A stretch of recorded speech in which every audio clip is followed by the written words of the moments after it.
Thank you, Mohit. Thank you, Govna, for setting this up. Very, kind of honored to be speaking to a panelist from the power, sector in India. And before we get into the panel, which I hope will have interesting dialogue, we just like to present our view. So, just introducing Zscaler. Many of you may not know us. We essentially, security as a service cloud company, where we have built up, entire security stack and placed it out on a global cloud, which helps organizations of any shape and size, all their employees, all their partners and other ecosystem players to seamlessly access internet, seamlessly access their own applications. And the motto of Zscaler has been, how can we make internet and cloud, enjoyable place to do business? But before we get into the enjoyment part, here's a little, something which is troubling all kinds of enterprises, particularly in these COVID times. And I'm referring here to one ransomware attack, which happened to a company called Colonial Pipeline. Many of you may have already heard about this. This happened sometime middle of this year, where Colonial Pipeline, which supplies about 40% of all energy needs, which is particularly fuels, gas, gasoline, jet fuel, etc. To the US East Coast, they faced attack from dark side, and this ransomware attack had a big kind of issue where the entire energy pipeline had to be stopped for a matter of a few days, which brought untold miseries to East Coast. So fuel stations ran dry. Some airlines could not take off. Airports were kind of impacted, and this is the nature of business, because as companies become more digital, as they become more innovative, they are they have to open up their doors to do their business over the internet and the cloud, and that brings this risk side of it. And I'm going to focus my discussion primarily on that part. This Colonial Pipeline attack even had President Biden to come out with an executive order where he asked all enterprises, be it in the public space, in the private space, to shore up their defenses to thwart all these different attacks. And that order talked about multiple times about a concept called zero trust, which used to be a buzzword but is not now, because as I told, if you have to do business in the cloud world, in the digital world, across the internet, you have to somehow restrict bad actors from getting entry into your networks, getting access to all your intellectual property, data, etc. Right? And that's where we are positioned. So Zscaler is acting like a zero trust exchange in the cloud, so that your users, let's say your employees or partners, wherever they're working from, they could be working from companies' premises, they could be working from factories, they could be working from home in these hybrid, COVID pandemic times. Wherever they're working from, their traffic can go to the nearest Zscaler cloud. We have got about 150 data centers across the globe. In India, we have got about 5. And this cloud will look into this entire internet traffic and apply security, right, to ensure that nothing bad comes from outside into your networks, and nothing good, which is your intellectual property and data, which should go out from your network into the internet, right? And so that's how the platform has been built up over the past about 13, 14 years.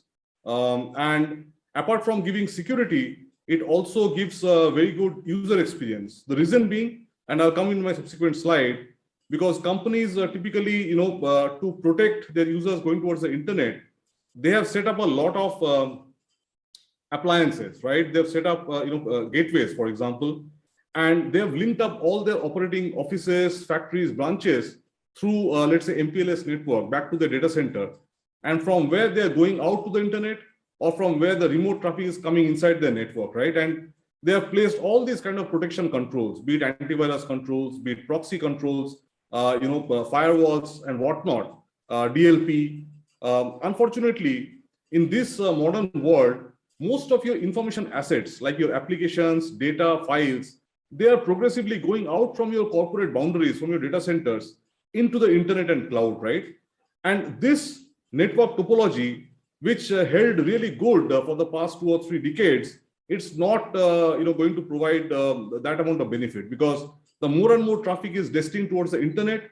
If you forcibly bring all that traffic back from every location into your data center to go out and then again come back, it adds a lot of latency and creates very poor user experience. And that's what we have seen, because in these times of COVID, we have seen how online collaboration, etc., be it such calls like we are having on Zoom, Teams, have skyrocketed. Talking a little bit about the threat landscape, this is 2020 figures. I'm sure it has gone up even more in 2021. This comes from Zscaler's own security research arm called Threat Labs.